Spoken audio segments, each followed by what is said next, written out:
Affaire modification du code pénal en Côte d'Ivoire, quand Sansan Cambilé se trompe lourdement. Pour plus d'informations sur ce sujet, retrouvez-nous après le générique. Mais avant de commencer, n'oubliez pas de vous abonner et d'activer la cloche de notification pour ne pas manquer nos prochaines vidéos. Bon visionnage.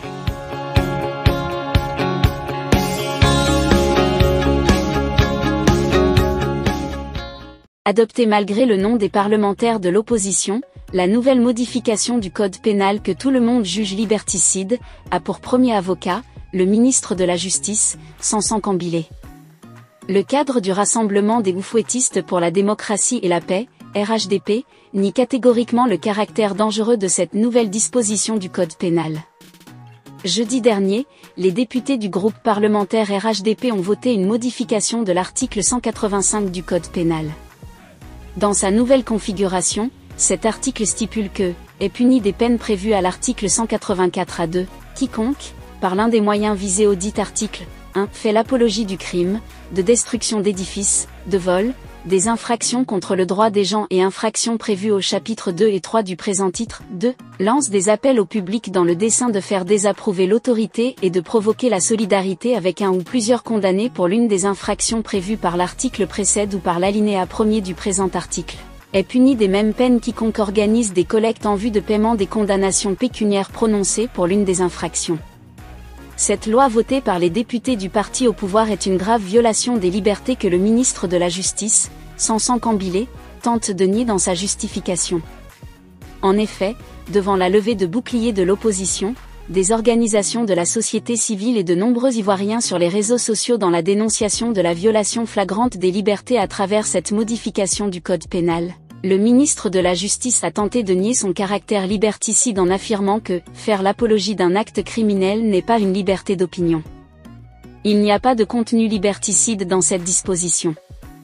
Et pourtant, sauf mauvaise foi du ministre de la Justice, cette disposition est mauvaise en tout point. D'abord, l'apologie du crime est utilisée ici comme un prétexte pour empêcher tout citoyen, toute organisation politique ou de la société civile de réclamer la libération d'un ou plusieurs individus qui seront arrêtés lors d'une manifestation, jugés et condamnés pour trouble à l'ordre public. Puis, en réclamant la libération des personnes concernées, les partis politiques ou les organisations de la société civile courent le risque d'être condamnés à la même peine. Sansan Cambilé, étant ministre de la Justice, sait très bien comment son camp manipule la justice à des fins politiciennes pour comprendre la dangerosité de cette nouvelle disposition du code pénal. C'est la faculté de dénoncer des décisions de justice injustes et iniques que cette disposition enlève aux Ivoiriens dans leur ensemble. Le nier, c'est faire preuve de mauvaise foi. Sansan Cambilé et le RHDP peuvent aujourd'hui nier l'évidence et même se moquer des Ivoiriens parce qu'ayant un nombre assez suffisant de députés pour faire passer une si vilaine loi. Cependant, ils devront avoir à l'idée qu'aucun pouvoir n'est éternel. Applaudir une loi liberticide aujourd'hui, c'est se construire des lendemains d'incertitude. En prenant la loi ANT-Casseur en 1990, en tant que Premier ministre de Félix Houphouët-Boigny, Alassane Ouattara n'avait jamais imaginé que des années plus tard, ses collaborateurs du Rassemblement des Républicains allaient être épinglés par cette même loi.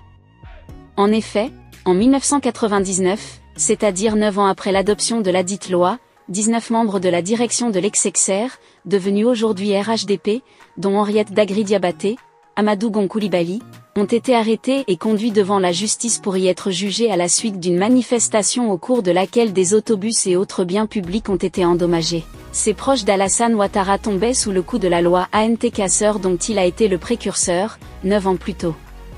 Cette histoire devrait pourtant inviter Sansan Cambilé et ses camarades sur les conséquences que pourrait avoir une loi liberticide dans le temps.